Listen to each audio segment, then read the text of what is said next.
Welcome to the Grazing Grass Podcast, episode 75. It's very important to motivate yourself and surround yourself with people who are going to motivate you. You're listening to the Grazing Grass Podcast, helping grass farmers learn from grass farmers. And every episode features a grass farmer and their operation. I'm your host, Cal Hardage. Imagine a world where ranching nurtures our earth. Welcome to the vision of the Noble Research Institute. This nonprofit champions regenerative agriculture, turning research into practical solutions for farmers and ranchers. On their 14,000 acres of working ranches, they showcase principles that enhance soil health, boost grazing productivity, and uplift the entire ecosystem. Excitingly, they've just launched Essentials of Regenerative Ranching, a hands-on course for those eager to pioneer change in agriculture. And keep your ear open for an upcoming grazing class this fall. For a sustainable future in ranching, turn to Noble Research Institute. Learn more about them on their website at noble.org. That's NOBLE.org. On today's episode, we have Grant Estrade of Local Coolings Farm and Laughing Buddha Nursery. Very interesting episode. We go a little bit different on the overgrazing section and talk about composting. One of the interesting points of today's conversation is the change happening in the Laughing Buddha Nursery. It's not going to be the Laughing Buddha Nursery. Listen to it and find out. Very good idea, I think. For 10 seconds about my farm. We traveled out to Albertville, Alabama this past weekend to the South Pole Field Day. It's the largest one I've been to by far. Great weather out there. I don't know that the weather could be any better. Great cattle. Got to see a lot of people, and those people who said hi to me, I appreciate it. Thank you. Teddy Gentry and Greg Judy both spoke. Excellent job on both parts. And couple observations that I take from Alabama or Albertville. They drive a little bit more aggressively than we do here in my part of Oklahoma. And the parking spots are a little small for my pickup. Otherwise, it's a really great time, and so glad we got to go out there. Enough of that. Let's talk to Grant. Grant, we will welcome you to the Grazing Grass Podcast. We're excited you're here today.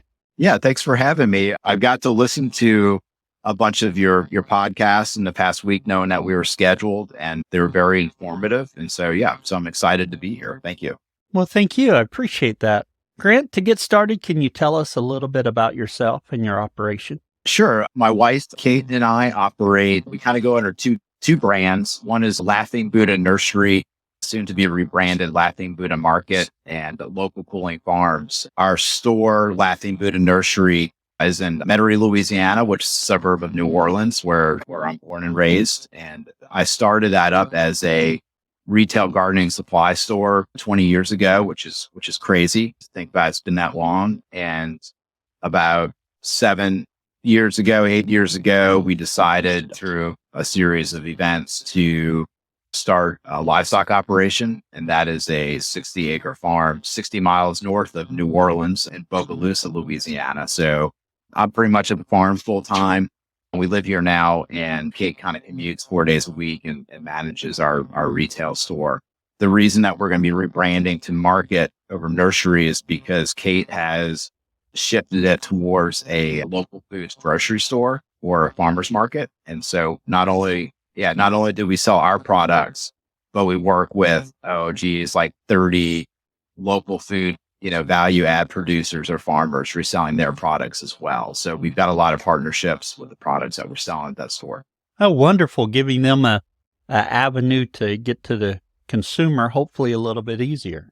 Oh yeah. There's no bureaucracy with us. We get calls and we ask them to send a sample or tell us, we vet it. There's a process, and we talk about pricing, and then we just say, if it's something that we're excited about, it's like, all right, let's just buy it. Let's cut them a check, put it on the shelf. And if it doesn't sell, we'll eat it or use it or whatever. So we have a pretty easy entry into our store. for sure. And it's been a lot of fun working with those other producers, with getting those supplies to folks. Cause we're operating as a normal brick and mortar shop, Tuesday through Saturday, we've got hours, we've got staffing. So when folks are trying to find local supplies or local food items, they don't have to go by the checkered pattern of a farmer's market and those hours.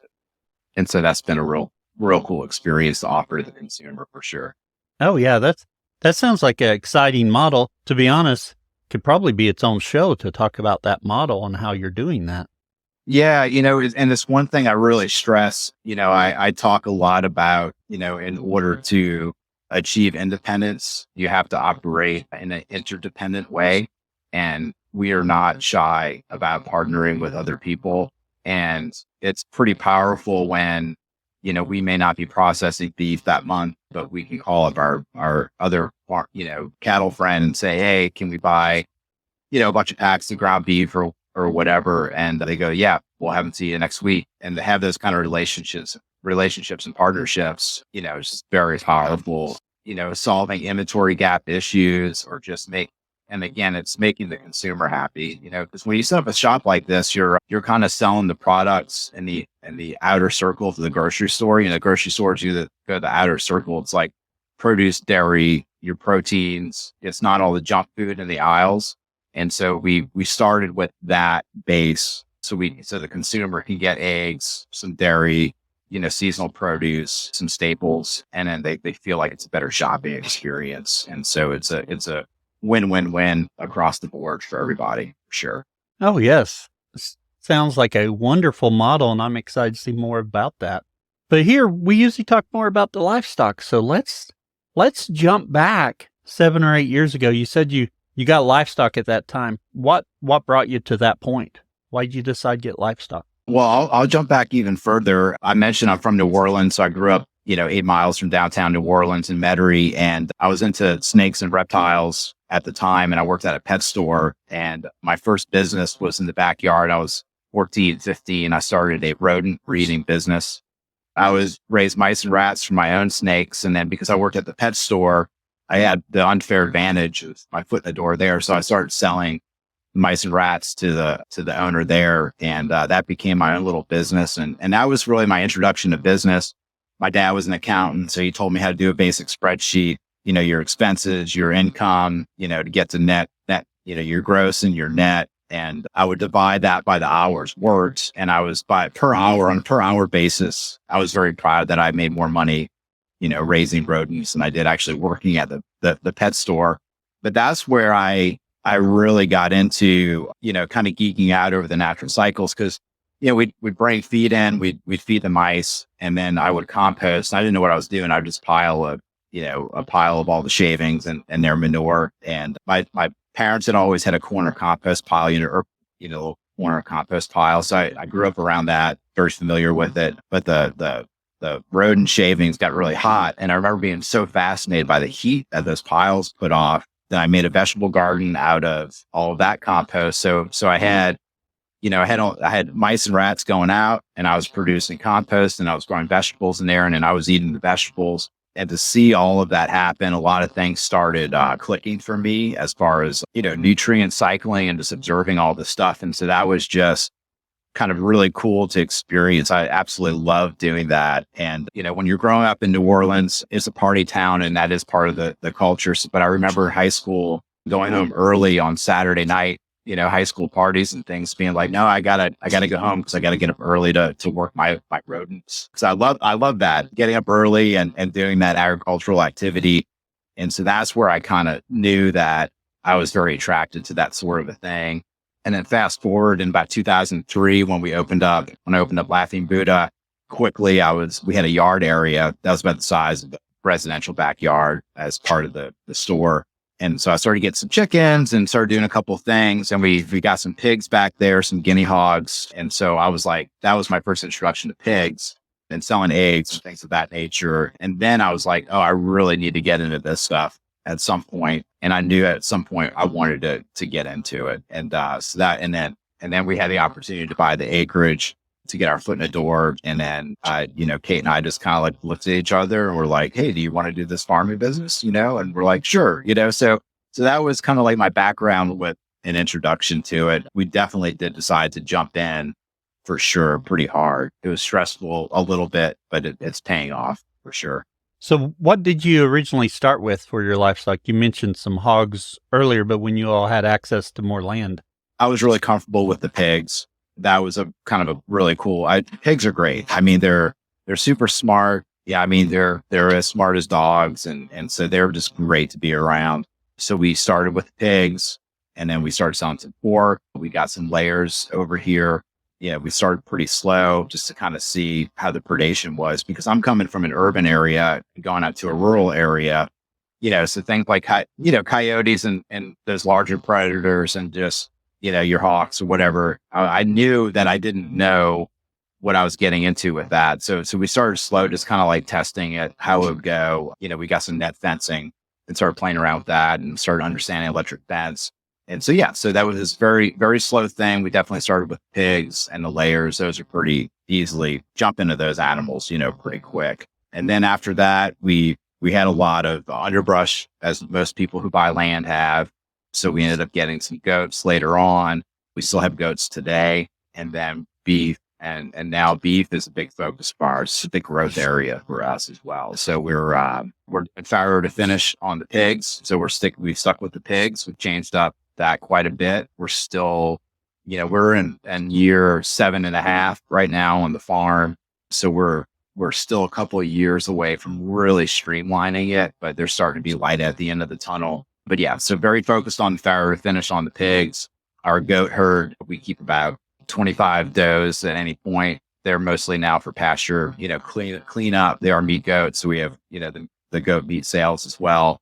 And then the layers, right now we've got about 1,200 layers. That's going to be a pretty steady thing. We've got 3 flocks of 450 approximately, and our egg sales are very strong. Being right outside of a, metro area, we kind of have that advantage. And then, like I said, the beef cattle, we're just doing stockers. That is an area that I'm really excited about as we're, getting the pasture health, up, which actually, you can't fall very far off the floor. You know what I mean? So the land that we got was row crops forever. And so it was broom sedge and bare dirt. And so it's been a lot of fun seeing those fields come to life over 7 years. It's been an awesome part of it. But now that we're actually starting to have, forage out there and some things are really happening, we're really focused on increasing the number of stockers that we're bringing in every year for sure. And so we're doing all livestock. It's all direct to consumer. We do have some wholesale restaurant accounts with the eggs, but all the other protein is sold, by the cut, direct to consumer retail. Oh, very nice. Now, one thing, going back to your progression there, you added goats after pigs. And if you talk to anyone, I'm sure I've said it on this podcast, goats have a notorious reputation for being difficult. How did the goats go, and what challenges did you have there? And were they as hard as you anticipated, or were they easier? The goats were, I tell you what, when you cut your teeth on goats, as far as a ruminant goes, cattle are easy after, the goats. I have a love-hate relationship with the goats. If it wasn't for Kate, I think I probably would have gotten rid of the goats and then regretted it later, and then gotten more goats again and gotten rid of them. Where our goat herd is right now, we're in a really good spot because they're just so well trained. And I think out of the original group of goats that we got, I think we only have a couple of the does left, and they're probably going to be with us maybe for another couple of seasons. But the goats, as you know, they're super smart. They have the way they need to eat a lot more than cattle need to eat. They're just not, so they're like everywhere. They're browsers. They want to be near you. And so it's been a combination of training ourselves on how to deal with the goats, knowing that we kind of have to be like 3 steps ahead of the goats. It's been really getting our fencing where it needs to be. We use a combination of high tensile, hot perimeter fence. We have 5-strand perimeter fence. We have 3-strand internal fence that we're actually putting a bunch of the internal fence in right now. We do utilize Premier, one goat sheep fence, but the goats now are through training, and we do supplement feed with alfalfa, the cattle and the goats, because that using the alfalfa as a training tool is kind of like priceless. I mean, it's literally like having another employee here. If they get out and I call them, they're going to come because they know that there's a supplement, there's that alfalfa there for them. So training them with that supplemental feed, along with the hot fence, along with culling problem animals, and then trying to look at things from a goat perspective. We kind of honestly have them at the point where they're kind of pleasurable to have around. They are a little frustrating every now and then, but it's just so easy to deal with them if they are in a place where we don't want them. I mean, it's literally like open up the gate, call them, get them over. And so, so we're really happy with goats. And the biggest thing that they do for us, I mean, they pay for themselves in services rendered, right? Because we have so much blackberry and dewberry and goldenrod and things that the cattle are not going to eat. They really keep us from having to cook pastures during the year, which ties in some of our wildlife quail goals, that they're kind of like priceless as far as services rendered. The goat meat sales are pretty strong. And so just because we're not processing that many animals every year, we pretty much sell out of goat meat every year. So all in all, it is a great animal to have. But if I'm at the proverbial cocktail party and people ask me what I do and I tell them that it's like, I don't know why, but the first thing they say is, man, I really want to get some goats. And I tell them, you really don't. I try to convince them not to get any goats as their first animal because they are pretty challenging. It's an audible thing too. When they yell, it's like a baby crying. So it's like, there's so many weird things with goats that get you going that, you got to really understand what you're getting yourself into for sure. But so very heavy culling on the goats. Electric fencing has been absolutely priceless. Training them with that supplemental feed as a tool have been priceless strategies that have worked very well for us. For the goats, I have just a handful of goats, and I told my wife, it's been a couple months. I said, I've got to be more efficient with my time. Goats take up a lot of my time because I'm using electro netting with them, and I'm having to move them. I'm amazed with what they do. And to be honest, goats are probably my favorite animal on the farm, just because of their curiosity and their personalities. I told my wife, I said, I think I'm going to sell the goats. I'm going to get rid of my honeybees because I just don't have time. And she says, no, I need to make more free time in my time because I've got a lot of things going on. She's like, no. She says, because you do. Next month, you'll be saying, I miss my goats. I need some more. So, I was about to say, no, I agree. That's when I get frustrated is when all of a sudden there's 45 minutes that just got eaten up by the goats because they're being knuckleheads for sure. It can eat up some time very quickly. And then I just, one thing that we started doing that has saved us a lot of time with the net fencing is we've been letting them in. We've done the 3-strand internal fencing on the paddocks, and we're just letting the goats have that whole paddock, but we're just putting them up at night behind the net fence. And so we just, and that's where we feed them the alfalfa. And so we don't have any livestock guardian dogs. And one reason we don't is because we have so many folks that live around the farm. We just don't want them jumping over the fence and killing their dogs or anything. And so, so putting them up at night, and then that way we only have to set up the electric net fence like once a week, and then we can move them. And it's not a daily move or every 3 days dealing with that net fence. It's just a once a week deal. Yeah. And so that's been very helpful, but you're right. They take a lot of time, but whenever those moments happen, I get reminded about how much time they save us with dealing with the weeds and stuff in the pasture. So it ends up working out pretty well. Well, and just the amount for me that when I put them into an area that's overgrown and they go through and clear it out, or clear it as high as they can reach. And then, in 6 weeks, I'm running some cattle through there to graze some grass that's coming up. It's amazing. And the cows wouldn't have gone in there and got much out of it before I put those goats in there. So it's amazing what they can do. They do require a little bit more management, but they're such an essential tool. No, without doubt, they have really created, like literally have created pasture for us that has been more cattle friendly. I mean, that is glaringly obvious that if it was not for the goats running them through fields of goldenrod and stuff that they actually do really pretty well on, their manure load and everything else, you literally see the forbs and the grasses start coming up. They open everything up real nice. And so no, they're a very important tool. I mean, I can see folks having goats for 10 years and then getting rid of them at some point and just sticking with the cattle, or, getting goats and then getting some cattle and then getting rid of the goats and getting some sheep to where they're just doing sheep and cattle. So yeah, all that transition makes perfect sense. If you've got the patience and if you got the time, it's definitely a good strategy, but just the patience part is key. And just one thing on that transition. I had goats for a number of years before we got hair sheep, and I ended up selling the goats because I had no more. I wouldn't say no more. I didn't have ideal browse for them. So my pastures were in the state for hair sheep and cattle, and I sold the goats off, and then I was able to lease some more land where actually goats are helping me out there. So that's when I purchased more goats and got through there. So I agree with that cycle. Goats really open it up and provide those opportunities for other animals in the future.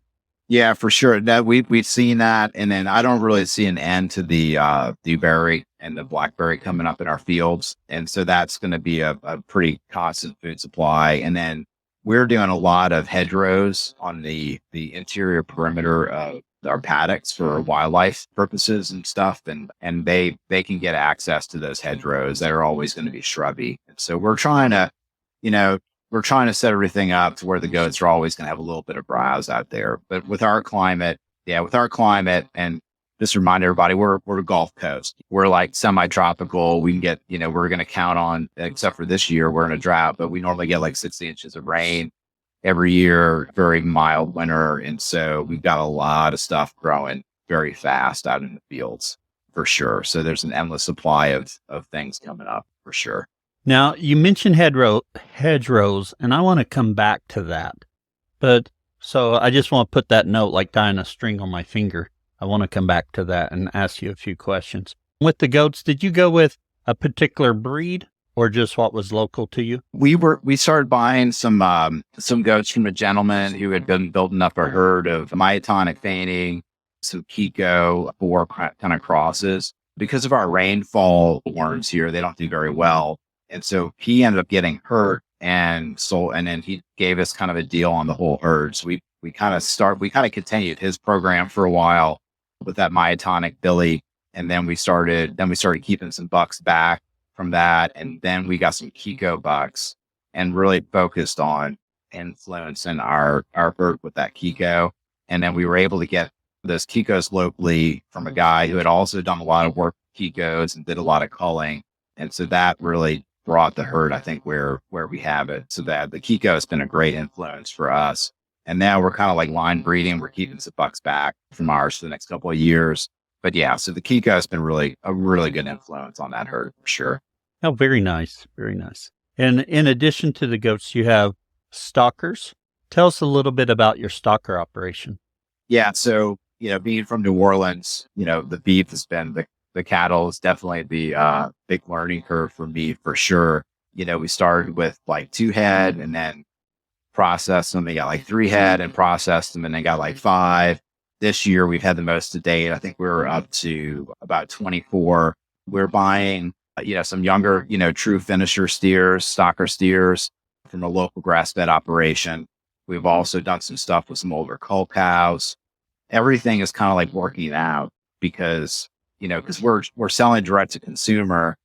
If we bring in an older cow, we can work with our processor who they're actually very good butchers. We can talk with them about the carcass quality. And sometimes they say, hey, this cow is like super old. We're grinding the whole thing, and we're okay, let's do it. And so we're kind of dabbling with a couple of different things. I think we're going to continue doing a combination of getting some younger stocker steers so we can have a carcass where we can get better quality cuts from. We're going to get some cull cows to where we can really count on the stew meat and the ground beef and tenderized steaks that our customers like. And we're getting rid of everything over the winter. So like the last year with winter, and they're, not to go down the road of like labor issues, but every farm has a little bit of labor challenge. Like I said, we're starting to streamline a couple of things, and between that and hay prices and our wet winters, I was like, we're putting everything in the freezer by the end of the year, and then we're going to take a break, and then we're going to buy again in January, February. And so, this upcoming January and February, I think we're going to do a combination of the younger stocker steers, some cull cows. I'm even thinking about maybe getting some pairs in and just, letting her, wean that calf, processing her, and then keeping that calf back or selling the calf off. So we're tinkering with a couple different things. We're definitely going into it very open-minded. I'm still learning the economics and the commodity market of cattle and how to buy and when to buy. I think it's absolutely both fascinating and unbelievable on how the commodity cattle market works. So yeah, so we're very much in the process of learning more about, buying cattle in. We've learned definitely that you make your money when you buy the cattle. And so you have to be pretty savvy about when and where and what you're purchasing. And so that's a big learning curve for us right now, but it's fun. Yeah, we're really looking forward to learning more about it. And that'll be interesting as you go forward. That thought you had there of buying pairs and then older pairs, and then you keeping the calf and using the cow to be processed.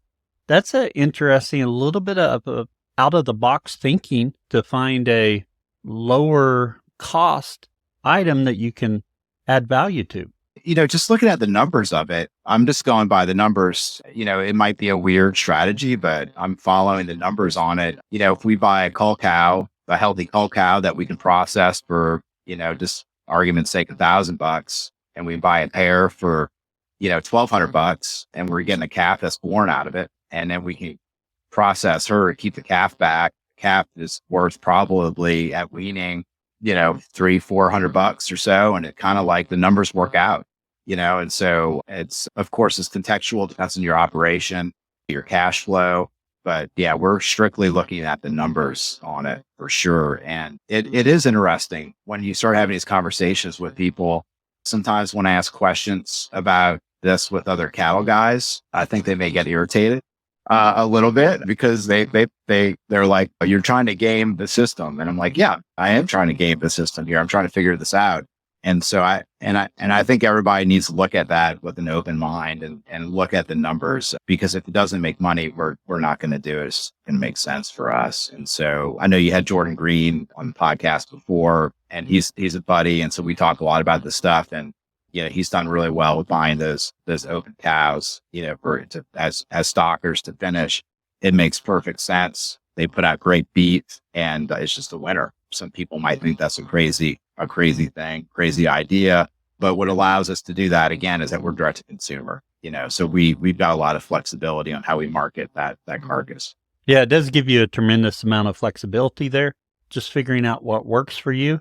And, gaming the system, profitability comes in, and it matters to your farm's sustainability. If you're not making a profit, you're not going to stick around very long. Right. Yeah, you're exactly right. And so, with commodity pricing of cattle, unless you have generational land, a generational herd, for somebody like us, it doesn't pay for us to have breeding cows at all. The numbers tell us absolutely not to do it. And it's like with going with the pigs, the farrowing, to finish with pigs, if we had a reliable source of piglets in our area, we probably would not be breeding the pigs, but we want to have consistent batches of the quality pigs that we're looking for. We kind of are in a corner, and we have to do our own farrowing on that because, again, the numbers don't work out. The numbers don't encourage us to do the breeding. We're kind of doing it out of necessity. So it kind of depends. It depends on your situation. But, for us, like most areas, we've got, 4 different, cattle auctions that we can go to not far from us. And so there's plenty of cattle in our area. And so there's no reason to become a cattle breeder if the inventory is there. And so, yeah, everybody needs to look at their context and their pricing and their climate and absolutely ask themselves, like, hey, what's going to work for what's going to work for us and how we're going to go about this, and kind of like the blinders on when it comes to what other people are doing. It's very important to do that. Exactly right. I mean, so many of us, so many of the people out there is just doing what they've always done, or what their neighbor's doing. You really got to take a step back. The Ranching for Profit does a good job of helping people take a look at those finances and making sure that their farm can be sustainable, which is so very important. Yeah, absolutely. The Ranching for Profit, I've never gone through the course. Hopefully one day I'll have an opportunity and time to go do that. Kind of getting exposed to a little bit of it. They're big on microeconomics, and diminishing return and, depreciation and like those things are very important to focus on for sure. I mean, in our area in Louisiana, your average mama cow herd is going to be 30 to 40 cows. And a lot of those guys love cutting their own hay, and so I'm always baffled by that. They've got all the hay equipment. They deal with the stress of, when they're going to cut the hay, and we get so much rainfall. Sometimes you can cut a lot of hay and then it gets ruined because of rain, or you're out there just, killing yourself, getting it up before the rain comes. And so it's unbelievable to me that people with 50 cows have all their own hay equipment. It kind of blows my mind, but they're not looking at it from the economic perspective. And that's what the Ranching for Profit and those guys focus on, is that like, hey, look, if it's not working out, don't do it. It's just don't. And so it's so important for people not to get caught up into how it's always been done or what my neighbors are doing. It's just so important to look down and look at the black and white numbers of everything. One of my best days on the farm was when we sold our haying equipment. I was quite ready for it to go somewhere else. Yeah, I hear you. Yeah. And then even last year, I realized, because we overwintered the cattle that we had last year, and that was the most head we ever had. And I was looking at how much money we had tied up in hay and getting with our hay supplier, because there was drought in a lot of areas. So a lot of hay was being pulled out from our area. And so it's like, oh, I got to schedule the hay and I got to make sure we have it.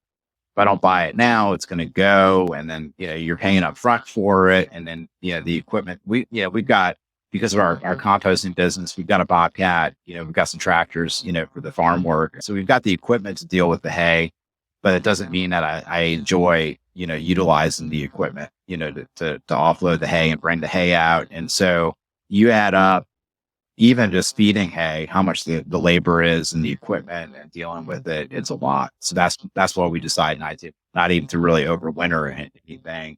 Yeah. Not only do I not want to make hay, I really don't even want to buy it if I can avoid it. And so yeah, I totally agree with you. Well, let's jump back before we have to move on to hedgerows. You mentioned are you establishing hedgerows? Yeah. And because of our climate, like I said, we can actually just not cut an area and let it grow up. And so we'll get sapling, we'll get, there's a lot of key bushes and stuff that will come up fairly quickly. And so the thing that I'm focused on with our hedgerows is supporting our quail. The quail is a key species that I'm looking at to help determine the health of our pastures. If you watch a quail jump out of the grass, they only want to fly like 200 feet.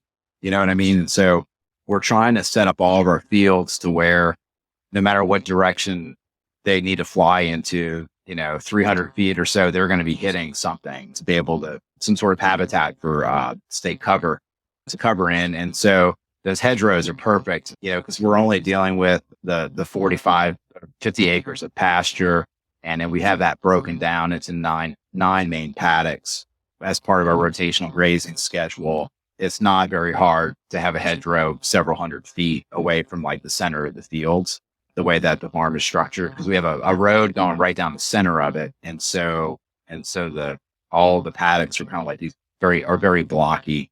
They're not like these weird, long rectangles. They're very square. And so that's been great. I've always been a birder. I love watching birds with binoculars, and creating the hedgerow and that edge effect, an edge effect on ponds or fields or whatever. That's where a lot of the livestock really like to hang out.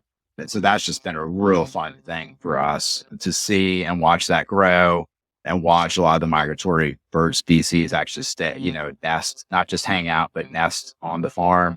And so that's, it's really hard to monetize that on the farm. And some people don't get it when I try to explain it to them. But when you're out there every day and you're into the wildlife and you're into biodiversity and that's part of your passion and part of why you're farming, it's awesome. A really healthy hedgerow.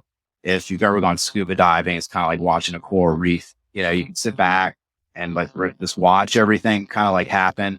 And so it has that effect. And so I'm a big believer in that. Yeah, there's shade. There's other things that come into it, that come into play.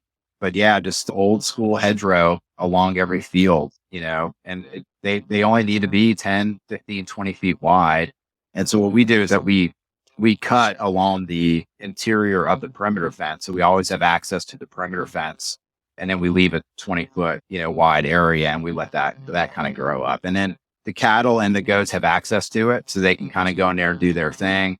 And so, but, once they're kind of start maturing out with some of the shrubs, even if they get hit on by the goats and everything, they recover pretty quick. So yeah, that's been a lot of fun of having that. And then it has an effect of making your farm look bigger, because it's kind of like, you go into one paddock and you can't see the other paddock. And so then you have to walk down the road and then enter the other paddock. And so it's like, it almost seems like the farm is endless because every field is screened. And so that's kind of that's a cool effect. And I really knew that I wanted to do something like this because I've got to go down to Costa Rica twice, and they have a lot of living fences. They'll cut trees, they'll just post hole them into the ground. And because they're tropical, a lot of the species that they use for their fence construction, they'll grow. So they'll actually intertwine barbed wire with living trees. And so all of their fences are hedgerows. And so, they do a lot of cross fencing. They actually do a lot of rotational style grazing there. It's pretty cool. And so I just love how that looks. And so I'm trying to kind of recreating that here on our farm. So it's a little bit of a different thing. A lot of people may not get it, but it's once you start getting into it and understanding wildlife is doing in it and the type of wildlife that you're going to attract, it just makes everything so much more interesting, so much more fun. I love the idea of it. We're not doing that on the farm, but I love the idea of it, and maybe someday we will, because I love seeing the biodiversity out there. I love seeing the quail and other animals out there, and hopefully, we have wild turkeys in our area, and keeping it, going around grazing it. Those areas that's been grazed are great for those wild turkeys to be able to walk through and get through everything, because they're not much on flying. Yeah, we haven't seen any turkeys yet. I know we've got them. There's turkey. Our turkey population is not far from us, like a mile down the road. We see them, and so I'm hoping that they're going to find our place. That's going to be an awesome day when I see them here. But for right now, I'm just got to be really happy with the increase in the quail populations that we've been seeing. So that's been really cool to watch for sure. Grant, we're changing gears just a little bit, but before we change gears, is there anything else about your farm you'd like to share before we start getting into the overgrazing section? Yeah, the one unique thing that we're doing at the farm is, one thing that allowed us to actually be able to get to the farm has been the composting businesses that I've been involved in. We opened up the store 20 years ago. It just took me a couple of years to kind of getting into selling bulk garden soil and compost. And a big thing that happened that allowed us to get into the farm was that I had partnered with another operation to grow a large scale composting facility. And then they ended up buying me out, which then I was kind of like unemployed. I was looking for the next adventure, and we had already bought the 15 acres or whatever. So I was like, all right, well, let's start doing something up on this acres that we had got as like the one day, project. And so when I started coming back up to the farm to dabble a little bit, I told Kate, I was like, I think I'm going to start the composting business back up. And so kind of weird when you get bought out of an operation, you go from going 100 miles an hour to zero. And so I was like, all right, let's start this back up. So we started composting up here again, and then we had to rebuild our customer base, and we had to start completely over. And now, especially having more pasture, because we have the composting business, we inbound a lot of materials companies that we work with. And we actually take in more material than what on the compost that we sell. So we've been applying our compost to the pasture pretty aggressively. And that's that's allowed us to speed up the health pastures at a pretty incredible rate. And when I think of probably just coming from the composting world, farms have the space, they have the know-how, they typically have the equipment to do some sort of composting operation. And I think on-farm composting is probably one of the most underutilized activities that a farm could do. You have to be close to some sort of waste stream source to make the logistics work out. A lot of farms are not close to something like that. But with us being so close to the New Orleans metro area, we work with a couple of companies. One makes a cold brew coffee product. So we take in right at about 16,000 pounds of coffee grounds from them every week. So that adds up, to be quite a bit. We work with another company that is actually, they package up 1 pound bags of like red kidney beans and garbanzos and lentils. They're a bean packaging facility. So we take in all of their waste beans, which are kind of cool because we a lot of them are good. So we'll put them out as a cover crop. So we just inbound a lot of these things. And so we're composting on farm and spreading that out on the pasture. And that is like, we're literally building topsoil when we're doing that. And so it's just been a really cool process. And the numbers of the amount of material that we're bringing in is just like in the millions of pounds. And so we're not only making money by selling the compost, but we're creating our own soil amendments. So that's our fertilizer program. But we're taking stuff out of the landfill. And so we're a specialized recycling facility. And so a lot of the folks in these circles, they see the direct-to-consumer farming movement as decentralizing food, right? Instead of having 5 farms doing all the work, you've got 100. I kind of see the same thing as composting operations go. Instead of having, 3 landfills, you can have 100 farms that are inbounding, all this material. Another thing that we take in is a blue crab shelf, a blue crab processing facility. And so there's a lot of cool things that we're taking in. And so, when it comes to environmental stewardship, rerouting a lot of this material out of landfill is preventing methane, which is another main greenhouse gas. So you're taking it out of landfill, you're actually making a usable product out of it. And so that's probably one of the more different things that makes us a little bit unique at our facility. And so when we have customers pull up to the farm, we're loading their pickup truck with the compost and the soil blends that we make. We're involved in vermi composting. So we raise red wiggler worms for worm castings.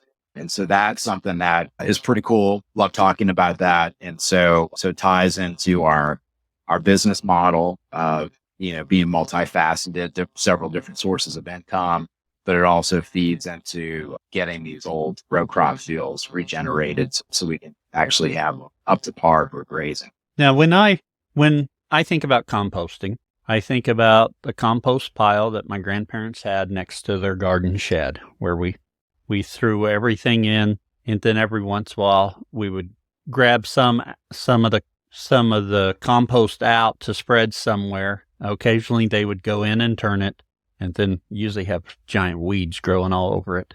What does it look like if someone was driving by? What would they see when you're talking about composting? We're doing a lot of smaller windrows. And so our piles may be like 60 cubic yards. And so when they're passing our farm, they're not going to, honestly, they may not even notice it. They're just going to see these piles of material, but from like that backyard perspective or that, the homesteader perspective, that's a big homesteading question that people are getting into this. They're like, it doesn't take long, to come across composting as a topic. And it's fascinating. It is fascinating. And so the same thing that somebody would do in a backyard, if they had like a 3 foot by 3 foot by 3 foot or 5 by 5 by 5 foot pile, all of the techniques that they're utilizing for that type of pile are going to be the same that we're doing for larger piles. We just using the equipment, right? So for us, we're using a track, Bobcat, so we're making little baby piles, compared to like large scale composting facilities. And so like the large scale composting facility that I was involved in before, we had big wheel loaders with 6 cubic yard buckets making much bigger piles. Now I've got the Bobcat and I'm making it, the bucket on that is, cubic yard. And so I'm making like 30 cubic yard piles. And so, same things, play in, you need to have your your carbon nitrogen balance, basically your greens, browns balance. You need to keep it kind of like fluffed and moistened and kind of like let it do its thing. The main thing I tell folks with composting is that you have to compost knowing what your end use is going to be. For example, if we work with a horse stable and we take their horse stable sweepings in, there's a chance that there's some residual herbicide contamination with the horse stable sweepings. And so when we utilize that on farm, that product that does not go into the compost that we're using for resale, because I don't want a vegetable gardener getting compost with potential residual herbicide like Grazon or something. And so, but I'm perfectly okay of spreading that on our pastures. If it has a little residual herbicide, it may knock back some broadleaf weeds out in the field, but it's not going to affect our grass production.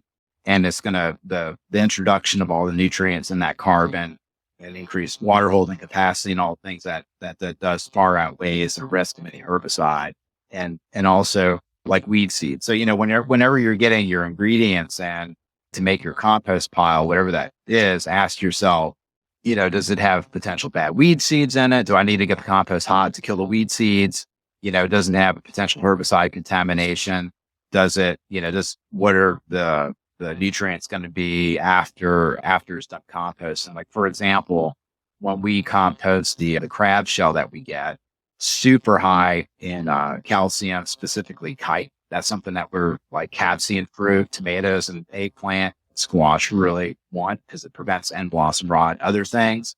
So the compost that is generated from the crab shell is going to be used different than, let's say, the compost that we generate from the coffee grounds. And so, so the biggest thing is identify what you want to compost and what the end thing is going to be, because you might have to really compost it very thoroughly, or you can kind of do just a lazy, make a pile and kind of like let it rot, kind of a thing. And so those are some of the biggest things to be on the lookout for when it comes to composting. In my opinion, those things will kind of guide you in a pretty good direction.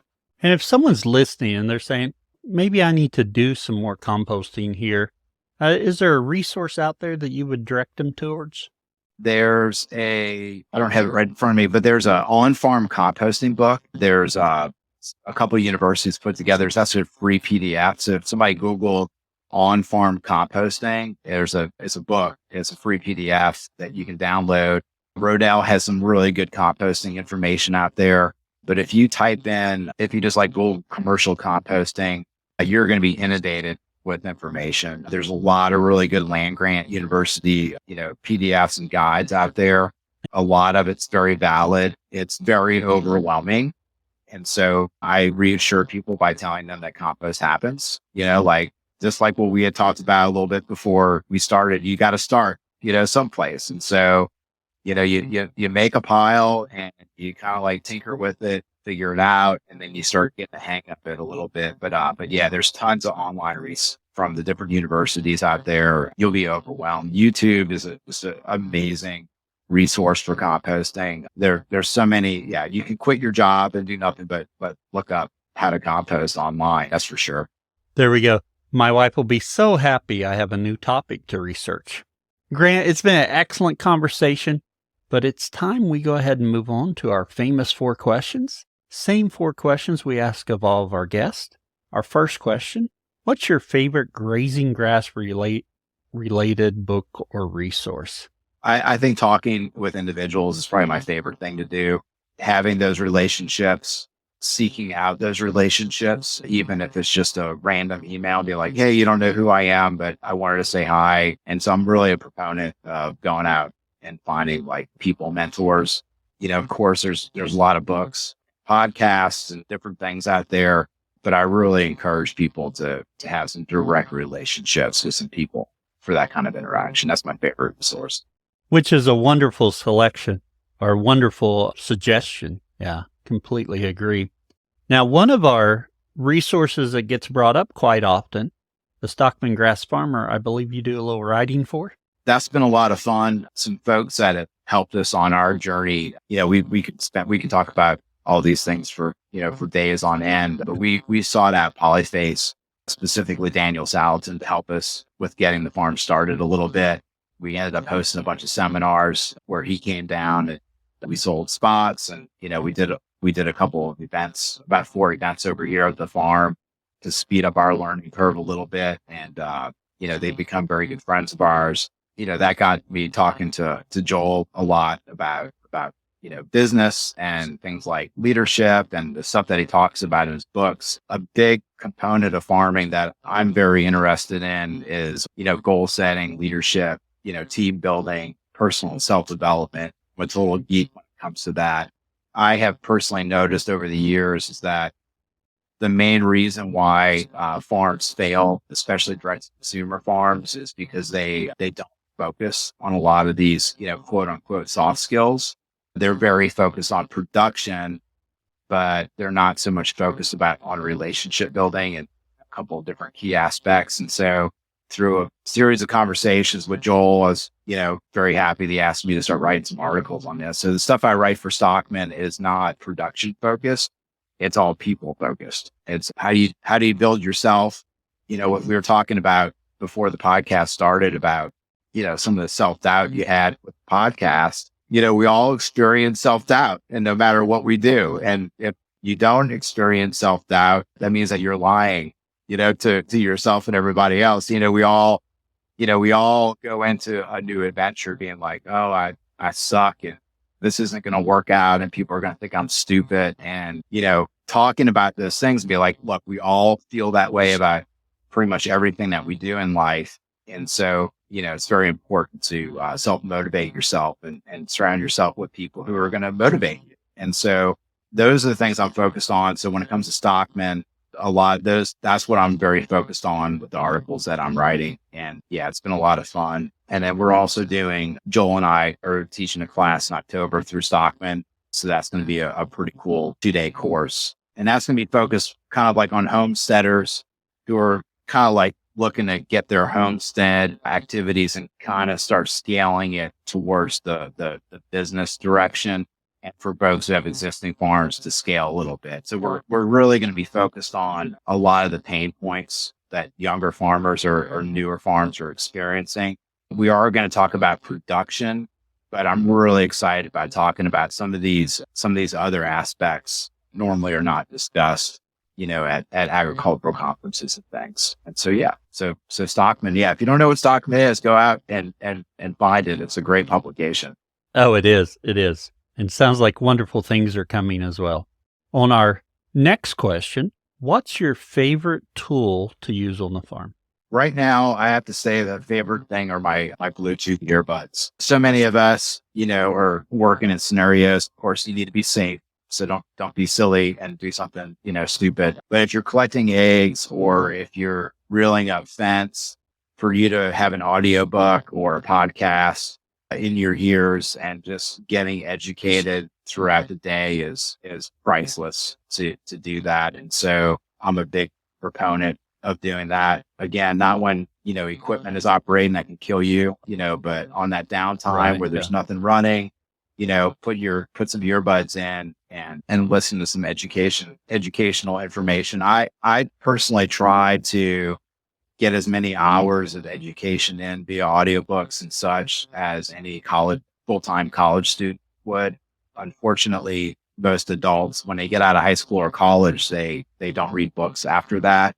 And I think that that's something that we should change. One of my favorite phrases, I did not come up with it, but leaders are readers.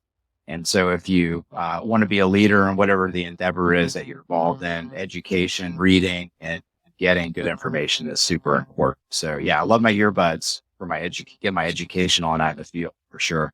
Excellent. I work in education on my day job, and occasionally I will come across the educator that tells me I just don't read. And I just cringe because I'm an avid reader, and one of my recent finds are audiobooks. I've been kind of slow to that because I've always been focused. I enjoy podcasts and I listen to those, but I've started introducing some audiobooks into my cycle, which is really nice, but love reading and wish everyone did more. And our third question, Grant, what would you tell someone just getting started? For folks just getting started, if you're homesteading or if you're getting into it as a, direct to consumer, business venture, there's really no difference between homesteading and farming if you're starting out. So it's very important to pay attention to the economics of it, how much your time commitment is, and what you're doing, how your farming adventure is going to affect and influence your social life. And so, what I'm seeing a lot is folks get into it really hard, but they go, oh, wait a minute, I can't do this socially, or, I have to start changing my lifestyle because it is a different type of lifestyle business. And so taking a lot of those things into consideration is very important. And so looking at the big picture of everything that you're about to do is super vital. So ask yourself the important questions. Say, am I willing to sacrifice, going out to Friday night cocktail hour, things of that nature. So yeah. So big picture, really look at, what you're about to get yourself involved in to prevent any type of frustration or burnout or things of that nature. Those considerations are super important. An example for that is when people want to go out and buy property. I actually had this conversation the other day with somebody.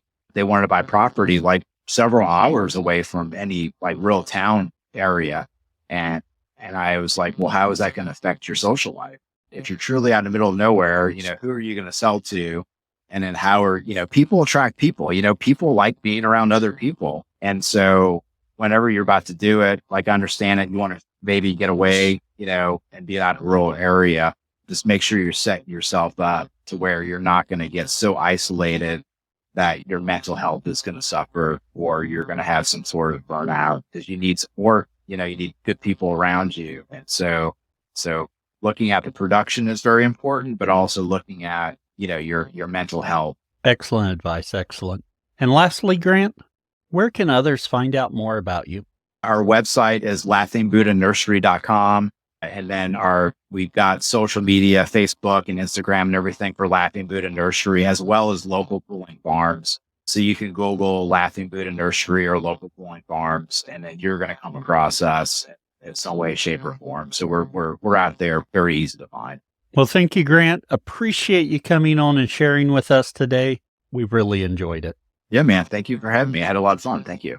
You're listening to the Grazing Grass Podcast, helping grass farmers learn from grass farmers. And every episode features a grass farmer and their operation. If you've enjoyed today's episode and want to keep the conversation going, visit our community at community.grazinggrass.com. Don't forget to follow and subscribe to the Grazing Grass Podcast on Facebook, Twitter, Instagram, and YouTube for past and future episodes. We also welcome guests to share about their own grass farming journey. So if you're interested, fill out the form on grazinggrass.com under the Be Our Guest link. Until next time, keep on grazing grass.